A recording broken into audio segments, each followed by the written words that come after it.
يجمعنا.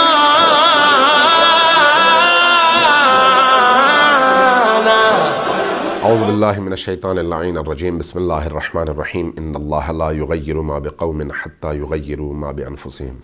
حق اور باطل کا معرکہ ہمیشہ جاری رہا ہے اور ہمیشہ جاری رہے گا، اور ہر زمانے میں یہ جنگ رہی ہے اور رہے گی، ہر مکان اور مقام پر یہ جنگ رہی ہے اور رہے گی۔ آج بھی حق اور باطل کا ایک ایسا معرکہ ہمارے سامنے ہے جس میں ایک طرف اسلام کے لباس میں ناسبیت کھڑی ہے اور دوسری طرف مظلوم کربلا کے حامی اور کربلا کے ماننے والے کھڑے ہیں۔ کوشش یہ ہو رہی ہے کہ اہل البیت کے نام کو مٹایا جائے، کوشش یہ ہو رہی ہے کہ نبی کریم کا کلمہ پڑھتے ہوئے اموی دور کو دوبارہ پلٹایا جائے، اور کلمہ تو پڑھا جائے لیکن نبی کی آل کو اسلامی معاشرے سے جدا کر دیا جائے۔ کوشش یہ ہو رہی ہے کہ ان کے ذکر پر پابندی لگائی جائے، کوشش یہ ہو رہی ہے کہ کسی طرح سے ان کے آثار کو مٹایا جائے، اور انشاءاللہ تعالی اسلام کے یہ دشمن یہ خواب اپنی قبروں میں لے کے تو جائیں گے، لیکن کبھی بھی یہ خواب شرمندہ تعبیر نہیں ہوگا۔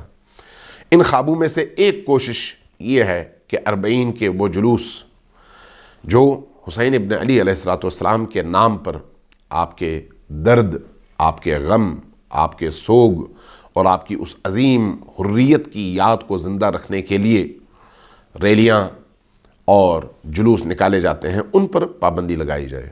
کوشش ہو رہی ہے کہ 4 دیواریوں میں محدود کیا جائے، کوشش ہو رہی ہے کہ اس حریت کی آواز کو اور درد کی آواز کو یا مٹا دیا جائے یا محدود کر دیا جائے، لیکن یہ دشمن بھی اسی طرح سے اپنی قبروں میں چلے جائیں گے جس طرح سے ان کے آباء و اجداد گئے، اور نہ وہ کامیاب ہو سکے نہ یہ کامیاب ہو سکیں گے۔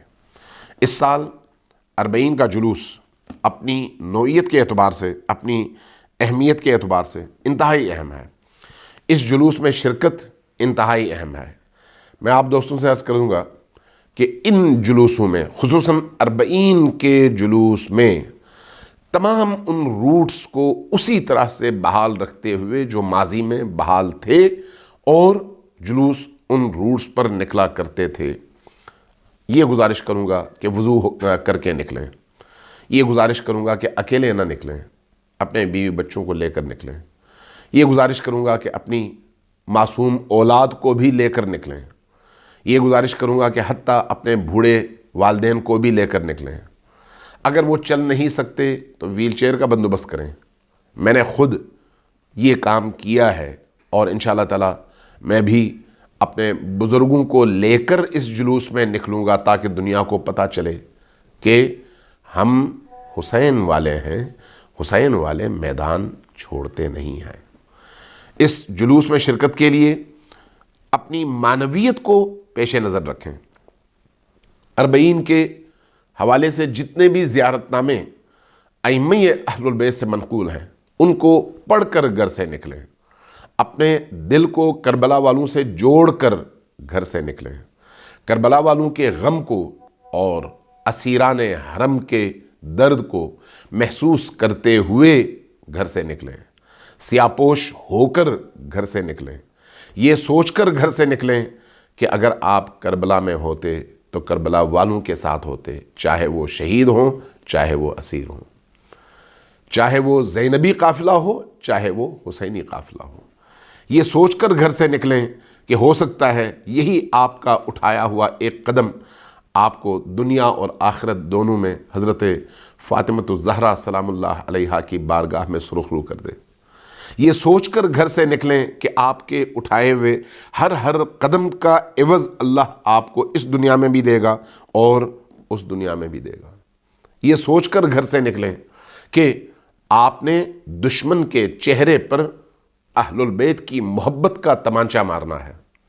یہ سوچ کر گھر سے نکلیں کہ یہ آپ زید عمر بکر کی دشمنی نہیں ہے، یہ حسین کی دشمنی ہے۔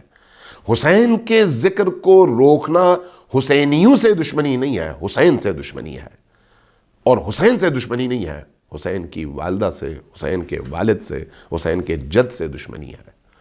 اس لیے اس دشمنی کے مقابلے میں ہم ایک لمحے خاموش نہیں رہ سکتے. ہم اپنی جانیں دے سکتے ہیں، اپنی اولادیں دے سکتے ہیں، لیکن نبی کریم اور ان کی آل کے ذکر کے حوالے سے ذرہ برابر کمپرومائز نہیں کر سکتے. ہاں، اپنے دیگر مسالک کے مسلمان بھائیوں کا مکمل احترام کریں، ان کے مقدسات کا مکمل احترام کریں، ان کو بھی دعوت دیں کہ وہ بھی آپ کے ساتھ شریک ہوں. چونکہ عام مسلمان کا دل اہل البیت کے ساتھ دھڑکتا ہے. وہ جو فتوے باز ملا ہیں جن کے پیٹ اور جسم کا رشتہ تب قائم رہتا ہے جب ان کے فتوے بکیں، تو ایسے خود فروش اور دین فروش ملاؤں کو بے نقاب تبھی کیا جا سکتا ہے جب شیعہ، سنی، دیوبندی، اہل حدیث مل کر نبی کریم کے ذکر کو عام کریں، آپ کی آل کے ذکر کو عام کریں، آپ کے پاکیزہ اصحاب کے ذکر کو عام کریں. لہٰذا میں یہ گزارش کروں گا کہ نکلتے ہوئے وضو کے ساتھ آئیں، جلوسوں میں، نمازوں میں بھرپور شرکت کریں، زیارت ناموں کا بھرپور اہتمام کریں، اور لبیک یا حسین کے اس نعرے کو نہ بھولیں. یہ نعرہ جواب ہے کربلا کی اس حل من ناصر ینصرنی کا جو حسین ابن علی نے 61 ہجری کے کربلا کی تپتی دھوپ میں عاشور کے عصر کے وقت بلند کی تھی. لیکن اس کے جواب کا سلسلہ تا قیامت جاری ہے. قیامت آئے گی تب تک یہ جواب ان زبانوں سے نکلتا رہے گا جو حریت کی زبانیں ہیں، بیداری کی زبانیں ہیں، غیرت کی زبانیں ہیں، عزت کی زبانیں ہیں. جو لوگ عزت کے رستے پر قائم رہیں گے وہ ہمیشہ لبیک کہتے رہیں گے. اور لبیک ڈرائنگ روم میں نہیں ہوتا، لبیک گھر بیٹھ کر نہیں ہوتا، لبیک دکانوں پر بیٹھ کر اور ملازمت کی کرسیوں پر بیٹھ کر نہیں ہوتا. لبیک ہمیشہ میدان میں اتر کر ہوتا ہے. اور اس حوالے سے 40 کا دن وہ دن ہے جب آپ نے، ہم نے، سب نے میدان میں اترنا ہے، اور میدان میں اتر کر عملی طور پر دنیا کو میسج دینا ہے کہ اگر ایک حسینی بھی بچ جائے ذکر حسین بند نہیں ہو سکتا، اور کسی ماں نے ایسا بیٹا جنا نہیں ہے جو حسین کے ذکر کو روک سکے. آخر میں ایک شعر کے ساتھ، تیری کملی سے محبت ہے مسلمانوں کو، دشمنی ان سے ہے جو زیر کسا رہتے ہیں. تیرے نالین کے نقش پر مرنے والے، تیرے نالین کے نقش پہ مرنے والے، تیری دستار کے وارث سے خفا رہتے ہیں. والسلام علیکم ورحمۃ اللہ وبرکاتہ.